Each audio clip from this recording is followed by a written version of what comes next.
നമസ്കാരം. Raft of ഫുട്ബോളിലേക്ക് എവർക്കും സ്വാഗതം. യുദ്ധത്തിൻ്റെ ദുരിതത്തിലാണ് പാലസ്തീൻ ഉള്ളത്. ദുരിതങ്ങളുടെ വറച്ചട്ടിയിൽ നിൽക്കുമ്പോഴും ഫുട്ബോളിൽ അവരിതാ ഒരു സന്തോഷത്തിൻ്റെ ചെറുകടികയെങ്കിലും കണ്ടെത്തിയിരിക്കുന്നു. ഫിഫ വേൾഡ് കപ്പ് ക്വാളിഫയറിൽ കരുത്തരായ സൗത്ത് കൊറിയയെ അവർ ഗോൾ രഹിത സമനിലയിൽ തളച്ചിരിക്കുന്നു. സൗത്ത് കൊറിയയിലെ സിയോൾ വേൾഡ് കപ്പ് സ്റ്റേഡിയത്തിൽ നടന്ന മത്സരത്തിൽ അവരുടെ നിരയിൽ, സൗത്ത് കൊറിയയുടെ നിരയിൽ സൂപ്പർ താരങ്ങൾ അണിനിരന്നിരുന്നു എന്നുള്ളതാണ് ഏറ്റവും ശ്രദ്ധേയമായിട്ടുള്ള കാര്യം. അവർക്ക് വേണ്ടി ഹ്യൂമിൻസൺ കളിക്കളത്തിൽ ഉണ്ടായിരുന്നു. അതുപോലെ തന്നെ കാങ് ഇൻ ലീ കളിക്കാനുണ്ടായിരുന്നു.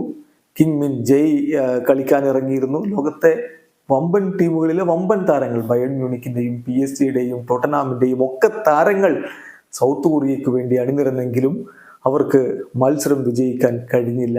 പാലസ്തീൻ അവരെ കൃത്യമായിട്ട് പൂട്ടുകയായിരുന്നു. കളിയിൽ വലിയ ആധിപത്യമൊക്കെ പുലർത്തിയിട്ടുണ്ട് സൗത്ത് കൊറിയ എന്നുള്ളത് ശരിയാണ്. പക്ഷെ പന്ത് വലയിലേക്ക് എത്തിക്കാൻ അവരെ അനുവദിച്ചില്ല പാലസ്തീൻ. അങ്ങനെ മത്സരം അവർ ഗോൾ രഹിത സമനിലയിൽ പിടിക്കുകയായിരുന്നു. ഇത് ഏഷ്യൻ മേഖലയിലെ വേൾഡ് കപ്പ് ക്വാളിഫയർ ആണ്. വേൾഡ് കപ്പ് ക്വാളിഫയറിൻ്റെ റൗണ്ട് 3 ആണ്. റൗണ്ട് 3 ഗ്രൂപ്പ് ബിയിലാണ് ഈ ഒരു മത്സരം നടന്നിരിക്കുന്നത്. ഈ മത്സരത്തിൽ ഇറാഖ് ഇപ്പം അവരുടെ മത്സരം വിജയിച്ച്, ഒമാനെതിരെയുള്ള മത്സരം വിജയിച്ച് 3 പോയിന്റോടെ നിൽക്കുന്നു.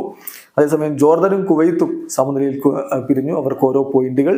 സൗത്ത് കൊറിയയ്ക്കും പാലസ്തീനും ഇപ്പോൾ ഓരോ പോയിന്റുകൾ. ഇതാണ് നിലവിലെ പോയിന്റ് പട്ടിക. വീഡിയോ അവസാനിക്കുന്നു. ഫുട്ബോൾ ലോകത്തെ കൂടുതൽ വിശേഷങ്ങളുമായി റാഫ്റ്റ് ഓഫ് ഫുട്ബോൾ എത്താം.